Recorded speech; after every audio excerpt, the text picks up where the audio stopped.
Hola, hoy vamos a hablar de los textos argumentativos. ¿Qué son los textos argumentativos? Los textos argumentativos son aquellos textos que empleamos para convencer a otras personas. Si os dais cuenta, usamos estos textos constantemente porque nosotros queremos en diferentes ocasiones convencer a nuestros familiares, a nuestros amigos, a nuestros enamorados, cruz o como queráis llamarlo, de que hagan algo o de que vayamos a algún sitio o de tomar decisiones, etcétera. Entonces, estos textos son muy corrientes, son muy comunes en nuestra vida diaria y vamos a ver qué son. Entonces, en primer lugar, vamos a empezar por la definición. ¿Qué es un texto argumentativo? Un texto argumentativo es aquel texto en los que se dan razones para convencer de una opinión o de unos hechos o de unas ideas que nosotros tengamos. En segundo lugar, vamos a ver cuáles son las partes del texto argumentativo. En los textos argumentativos siempre tenemos dos partes. La tesis, que es la idea que nosotros queremos defender, y los argumentos, que son las pruebas o razonamientos que apoyan esta idea. Vale, por ejemplo, si yo quiero defender la idea de que es bueno lavarse los dientes 3 veces al día, pues mi idea sería esa: lavarse los dientes 3 veces al día es muy importante y muy bueno. ¿Cuáles son las razones que yo podría aportar o los argumentos que yo podría aportar? Vale, pues por ejemplo, un argumento sería: si no te lavas los dientes cada vez que comes, puedes tener caries. En tercer lugar, vamos a ver los tipos de textos argumentativos que tenemos en función de la intención del emisor, o sea, de la intención que la persona que está creando este texto o exponiéndolo al mundo, por ejemplo, colgándolo en una plataforma web o en un periódico, lo que sea, ¿cuál es su intención? Puede tener dos intenciones, o la de persuadir, o sea, convencer, o la de demostrar algo. Vale, entonces en función de esas dos intenciones tenemos los textos demostrativos y los textos persuasivos. Los textos demostrativos son aquellos textos en los que se aportan hechos o pruebas para defender el punto de vista del emisor.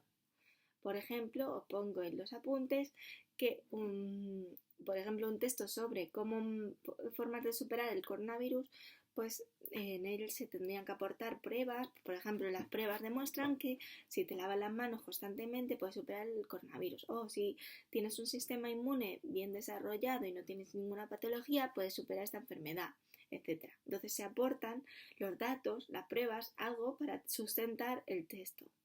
En cambio, tenemos los textos persuasivos, son aquellos textos en los que el autor o el emisor intenta convencer de algo que puede ser interpretado de diferentes formas. Vale.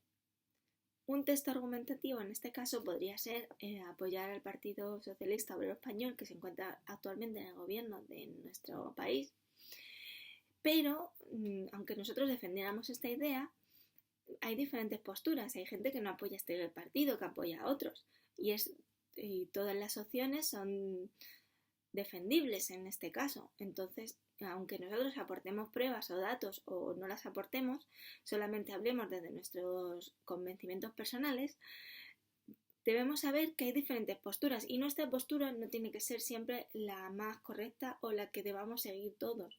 Hay diferentes interpretaciones, por eso nosotros convencemos con este texto, pero puede estar abierto a diferentes interpretaciones o a diferentes posturas.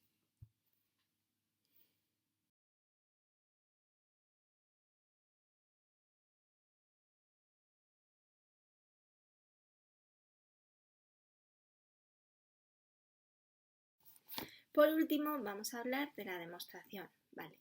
¿Qué pasa en la demostración? En la demostración podemos encontrar un apartado más, que es la hipótesis. La hipótesis generalmente es el punto de partida. O sea, ¿de dónde partimos para crear un texto argumentativo?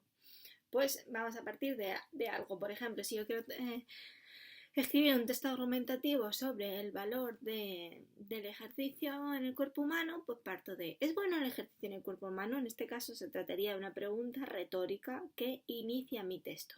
A continuación, podemos encontrar en las demostraciones las pruebas o argumentos o razones que sustentan nuestra tesis. Y al final aparece un párrafo en el que la tesis se afirma rotundamente. Ya para terminar, vamos a ver las características de las demostraciones. En primer lugar, tenemos que hablar de un lenguaje objetivo, ya que el autor de una demostración no pretende mostrar su punto de vista o sus experiencias personales o sus sentimientos. No, él trata de ser objetivo, de demostrar algo con fines científicos, etc. Entonces, tiene que ser un lenguaje muy objetivo, muy técnico, en el que no se muestren sentimientos.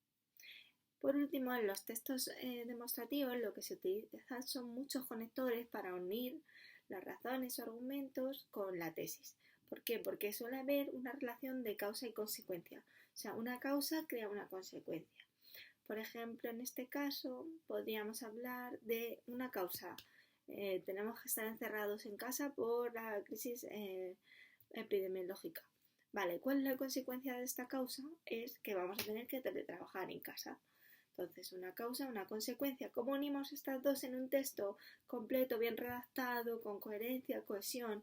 Vale, pues necesitaríamos conectores. Por ello, por lo tanto, así, pues, luego, entonces, a continuación, etc. Estos tipos de conectores son característicos de estos textos demostrativos. Y aquí hemos terminado esta sesión de hoy. Un beso. Adiós.